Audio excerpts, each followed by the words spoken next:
I think that's an interesting thing. This one piece will make 52 layers. Watch on mobile devices or the big screen, all for free. No subscription required. Download Veely now.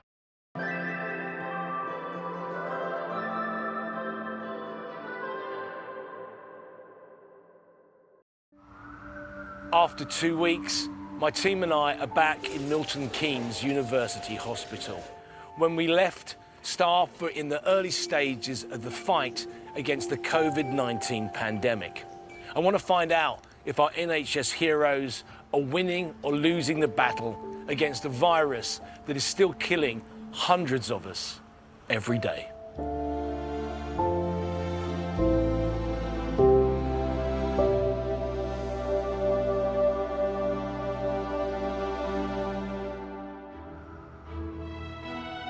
Since I was here a fortnight ago, 150 patients have survived COVID-19. But sadly, 30 people have died from the virus.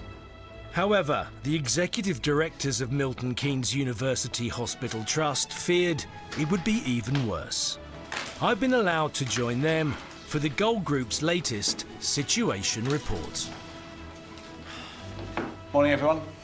Morning. Can we go to the numbers first, Emma? Certainly. So, in terms of COVID patients, we've got 36 positives, 6 of which those are in ITU, and we've got 32 queries. We've had 88 deaths to date, and our mortuary capacity is running at about 50%. Danielle, do you want to give an update on staffing, please? At the moment, we've got 263 people self-isolating off sick and 43 people self-isolating working from home. That's a lot better than the 450 that we peaked at a few weeks ago. We've got a new national testing centre opened near the station. We're just checking how we access that, but there'll be plenty of capacity, and that'll be really... For staff, there continue to be concerns about the availability of personal protective equipment, PPE. Gowns are still the national pressure point, and we've got about 3-day supply. We're looking to source more daily deliveries, but we do have some backup options available which meet the requirements but aren't quite as comfortable for staff but are good from an infection control perspective. But there's some positive news for families and friends of intensive care patients. So effectively, we are now enabling people to visit their relatives in the final stages of their life. It's one visitor for a maximum of an hour, so it's still very restricted, but we're enabling that and facilitating it. So the only other thing is how the organisation starts to prepare for the new normal. New normal is another way of saying huge change. There are now effectively 2 hospitals on a single site, one for COVID patients, the other for everyone else. There have been a number of discussions about how we manage to run some conventional services alongside COVID patients, very much recognising that COVID is going to be a feature of life for the next 12 to 18 months at least. Ian, correct me if I'm wrong, what you're talking about, and you say about the new normal, it's a COVID normal. Mm-hmm. So building a hospital within the hospital that is COVID-free. Indeed, so we scaled back many of our services over the early parts of this COVID pandemic. And the number of patients we have is within our capacity in terms of critical care. So we've done what the lockdown was meant to do in the early phases. And we're now in a position whereby we have to think through which elements of our normal care we can now provide in parallel in a world where COVID is here. We've been away for effectively 2 weeks. What's been the biggest change? Definitely the numbers of patients have stabilised.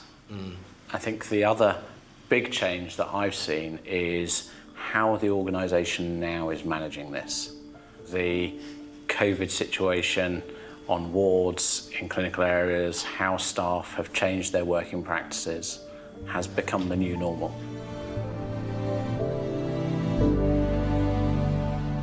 I'm just about to go into the isolation ward, and that's where people with suspected COVID-19 are sent to be looked after. Now, if they get better, they go home.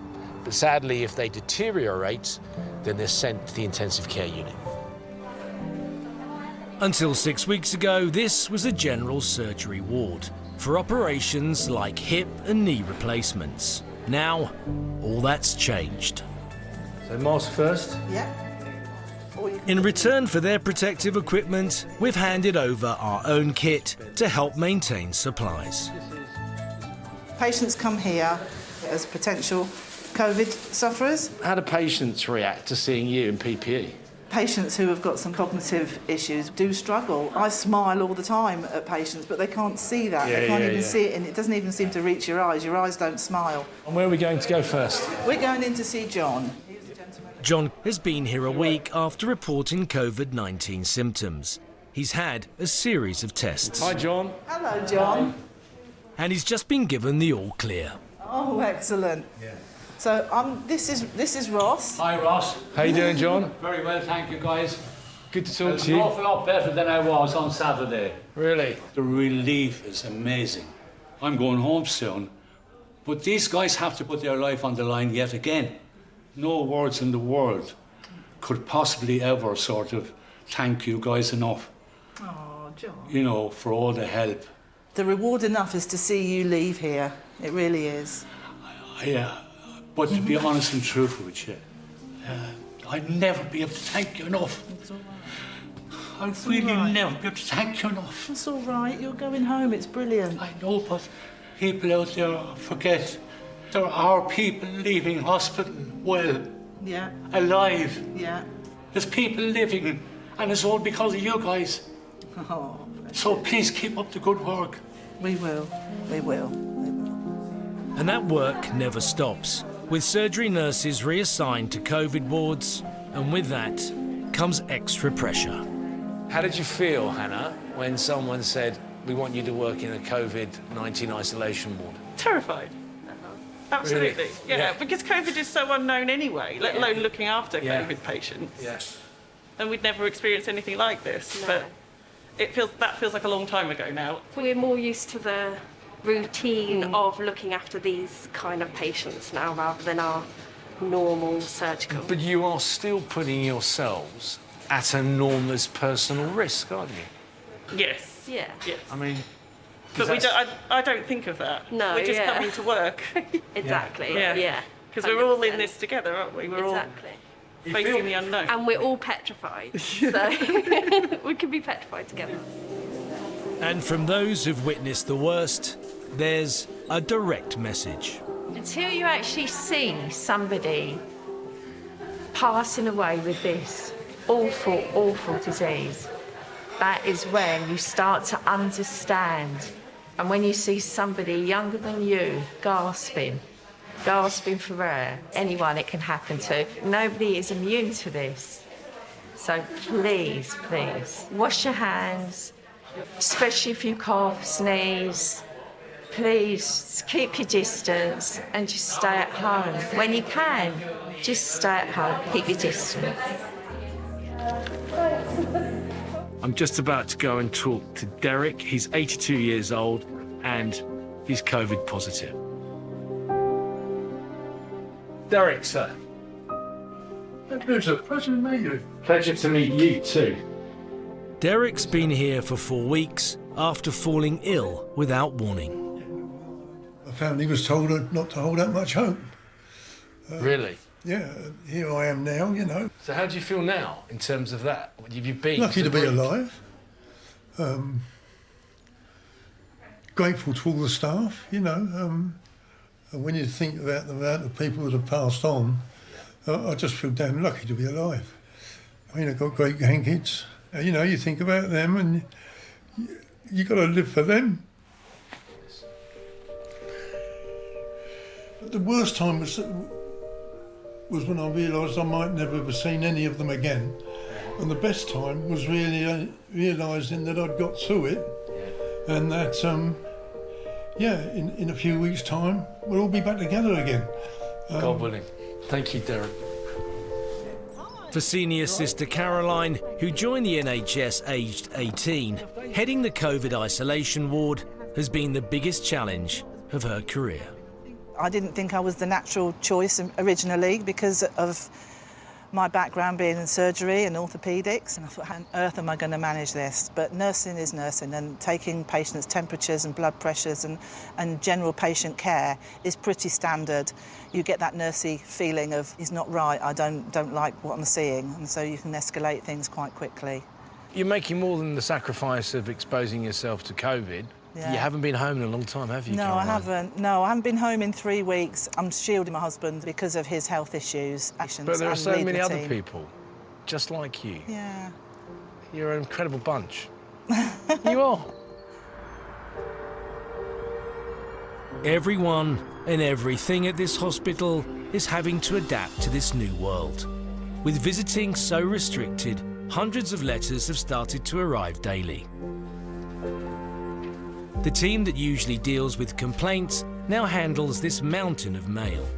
To minimise any possible risk, letters are retyped and laminated before being sprayed with disinfectant. The letters we get, we're in tears every day because they are just so full of emotion.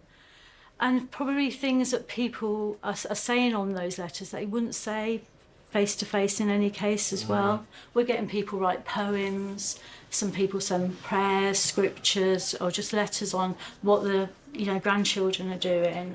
Is it having an emotional effect on you? It does. I don't, not just me, my whole team. I mean, we read these letters and,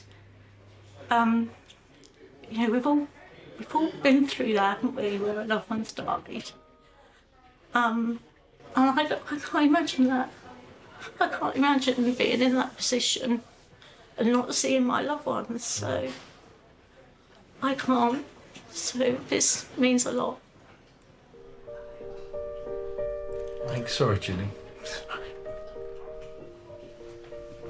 And now there's a job for me. Now, I think I might be helping out, might I? Yes, please. I'm overwhelmed that I've been asked to do something to help out. So please, what can I do? That's a letter to go to Anthony in Ward 25, and it's from his great-granddaughter. Brilliant. His treatment is for cancer, but Anthony's relatives still haven't been able to visit him. So this is a welcome message from home. Hi, great-granddad. I'm sorry to hear that you're still not feeling too well. I've been thinking about you lots, and on Sunday I even managed to ride my bike all the way to your house and say hello to great Nanny through the window. I hope these photos bring a smile to your face and you get better, as it's nearly your birthday and mine. That might be a kind of casual reminder that you need to buy a present. Take care and get better. Love you lots. Kiss, kiss, kiss, kiss, kiss, kiss. There's a brilliant picture. There's a picture of her. Oh. She's a sweetie. They're tonic in themselves. Yeah. It's just to see them, and because you do sort of miss my grandchildren and obviously my wife, but you couldn't have come to a better place.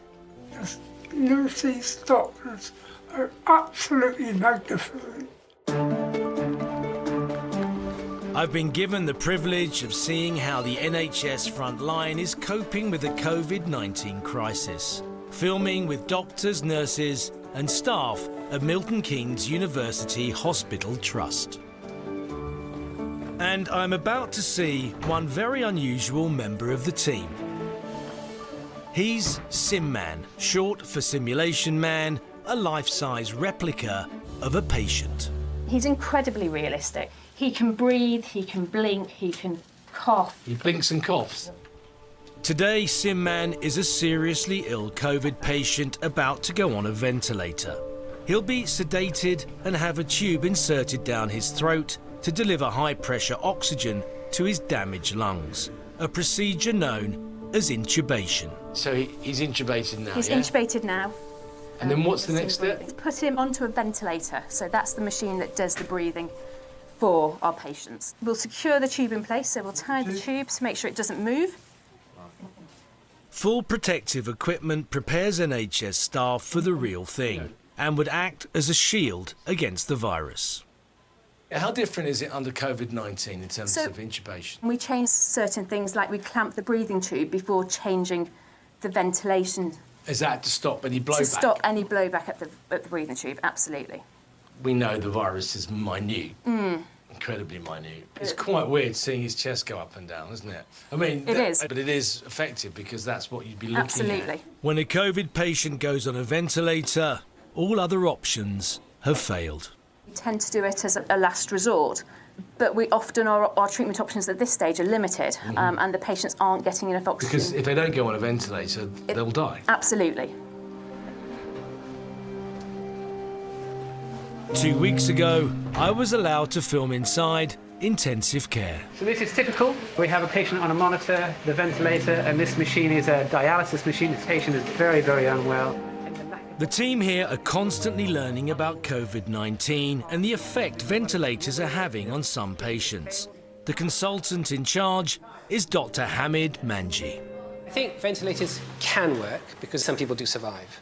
But the reality is the longer you are on a ventilator, particularly with a COVID lung, which is a very damaged lung, the more the survival ratio drops. So the longer you stay on the actual ventilator, yes, the less chance you have of survival. Yes, and that's because in itself, the ventilator does also damage lungs. It's buying us time for the patient to get over the COVID.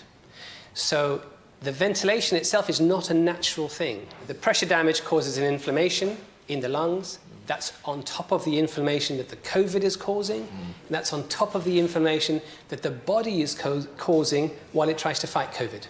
So all of that put together, you can see how the lungs are very, very severely compromised.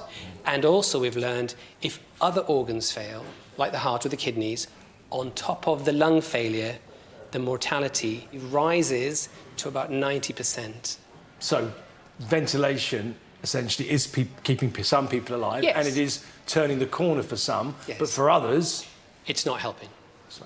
Yes, and we can't differentiate who those people are that will do well versus those who don't do well at There's the no outset. indication? No, no, and that's a real problem, and that's what we're striving with all the time. Despite the team working so hard on every single patient to try and make them better, despite all of that, we're seeing a very high death rate, a mortality rate. And sadly, evidence of that high mortality rate is no more apparent than here in the mortuary. The manager is Joe. Hi, Joe. Hi. How many people do you actually have in the morgue right now? So at the moment we have 53 deceased in. And how many of those people would have suffered from COVID-19? Probably over half. Yeah. So we're trying to get a quicker flow through the mortuary in the hope that we don't have to use any temporary places of rest outside of the hospital. There has been one set up, though, is There that has, right? yeah. Where is it? The ice rink. How are you feeling personally about this? Scared. Yeah? I've never been through something like this before, and I think everybody's going through the same thing. We're worried about family, our own families, and then we're also professionally worrying about families as well. I have to ask this, it's not your average job. What made you go into this line of work? I used to spend a lot of time with my nan watching Silent Witness, Cracker, and I always loved the thought of deceased people being looked after. It's giving people dignity after Yeah. they've passed away, isn't Yeah, it? that's right. Yeah, we're like a ward. We look after them as if they would be alive, and that's the main duties of our job. Thank you. So far, the mortuary has coped. But a second wave of the virus may be an even tougher test for all areas of the hospital. The reality is, as the lockdown eases, it is very likely that we will have another surge or another peak. That a big concern for you? It is a concern for me, absolutely, because as lockdown eases and people start to commingle again, there is that risk. So I think the message is still the same. Even if lockdown eases, you need to have distance. You need to make sure you're not shaking hands. You need to be using your tissues, catch it and bin it. Wash your hands. Wash your hands, and be careful of surfaces that you're not familiar with.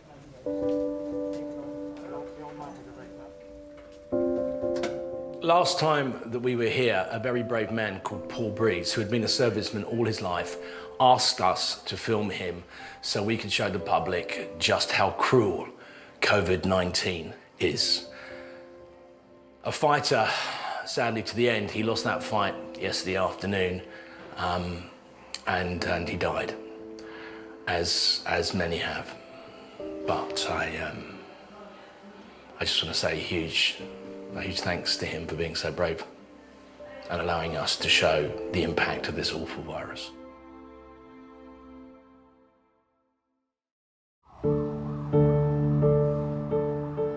Beyond the COVID wards, Milton Keynes Hospital is keen to stress that it remains open in areas such as casualty, paediatrics for sick children, and here in maternity.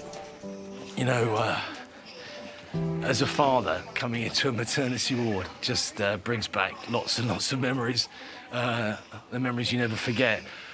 But also, it's an incredibly positive place.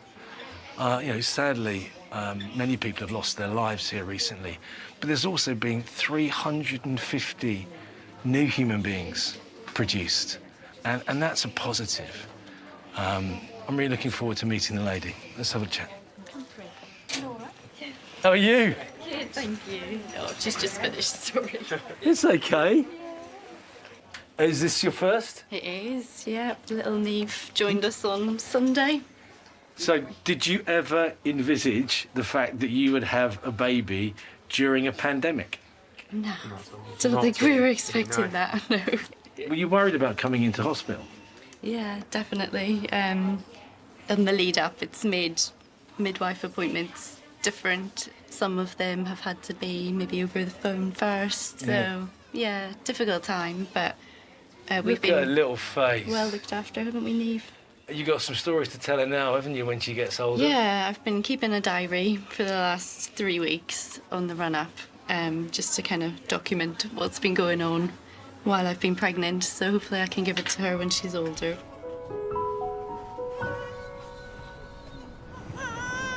It was bittersweet, actually, leaving today, because yes, I've been wanting to go home for days and days, but I feel very attached to the staff, and little Neve has just received the best start to life that she could possibly have had. It's just been second to none. Despite the dedication, the strain of COVID-19 is clearly having an effect on staff here. But amid the darkness, it's important to remember that more people are recovering than dying, and new life happens here every day. Doctors are continuously finding new ways to beat this virus. But it has to be the positivity and devotion of NHS frontline staff that should give us all hope.